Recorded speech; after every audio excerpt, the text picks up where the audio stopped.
Yo, what's going on guys, Arekkz here and welcome back to another Division video. And in this video, I want to talk to you guys about crafting and a couple of the upcoming changes in the 1.1 update. A lot of you guys have asked me to comment on this topic, and the reason I haven't done so up until now was because I honestly didn't think we had the complete story.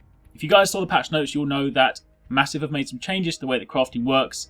Namely, you now get fewer materials from dismantling items, and converting materials also takes more items, plus crafting requires more items too. In other words, it's more expensive to craft. And a lot of people got very angry, a lot of people wanted me to comment on this, and a lot of people jumped to conclusions and basically came to the assumption that Massive were basically trying to ruin the game. And let's be serious for a second, while yes, they could have communicated this in the original patch notes, ultimately they're not trying to break their game, they don't hate the players, and they're not trying to ruin our experience. If there is ever a change like this, there is invariably an educated reason behind it. For example, if you remember in launch week when they changed the Phoenix credit drop rates, everyone got really annoyed, but ultimately it was for the better of the game because the way that it dropped originally did basically undermine the economy. So given that they were doing the same for crafting materials, there was clearly a logical reason behind it.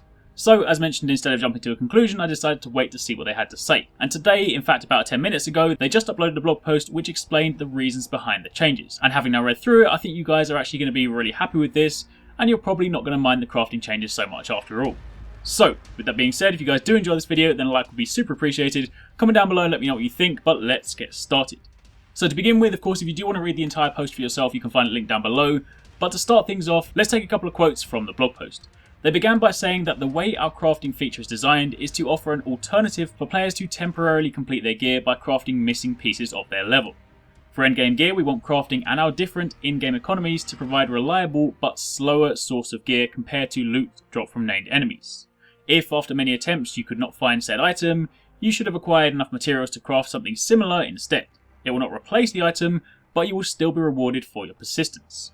However, as you guys know, at the moment loot drops are just too rare and disappointing, and that in turn puts too much of an emphasis on crafting. It gets to the point where people are no longer farming, they are just solely crafting to get all of their gear.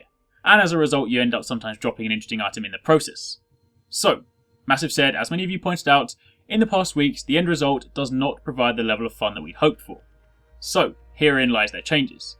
To address the situation and simply make endgame more satisfying and more focused towards improving your build one piece at a time, we will be implementing a series of changes with the update 1.1, some of which have already been communicated in patch notes, and others we're about to reveal now. So, here's the big one. This is basically what will single-handedly make you not really care about the crafting changes. From now on, killing a named NPC, i.e. the guys with the bright yellow life bar and the name above it, killing a named NPC will now grant you a guaranteed high-end drop. That's right, you will now always get a high-end item from killing a named NPC of level 30 and above.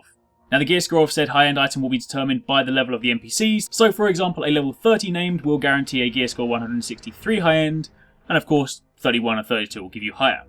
So, with so much more high-end drops, you'll quickly notice that crafting high-end items, while more expensive, will not necessarily be much more complicated.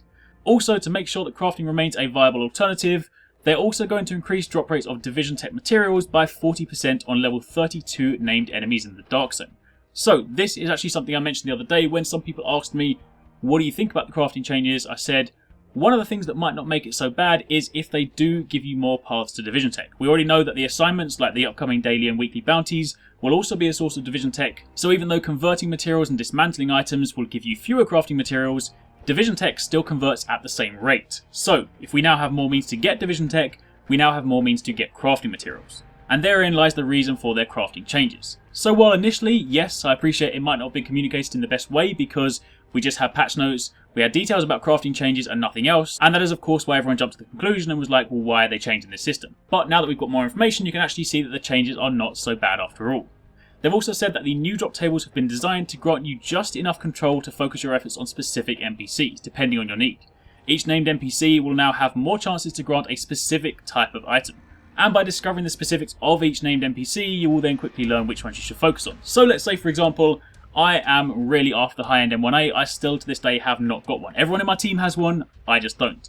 But if we know for a fact that, say, Hornet drops it, then it means you can reliably farm Hornet, or say, for example, one of the Dark Zone NPCs, let's take Animal. Let's say he drops a high-end MP5, then it means you can find that particular NPC, you you can farm that one, and it means you have a more reliable source of high-end items, which is a really cool system. It makes killing NPCs much more viable, and it will also incentivize people to actually do circuits around the Dark Zone and maybe not hang around in DZ01 and 2 quite so much, because of course if they're after a particular NPC that is maybe higher up, then they're more likely to go after it. It does of course also in turn mean that the Dark Zone might become more dangerous, because of course if you do kill a high-end NPC, a named NPC, and you get a guaranteed high-end drop, it does of course mean people will be coming after you, but regardless, it's a guaranteed source of high-ends, and that should make things a lot better.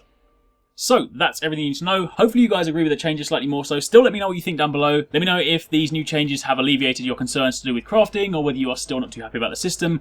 Either way, it'd be good to hear what you guys say, whether that's positive or negative. So let me know down below. But thanks for watching, take it easy, catch you next time, peace out.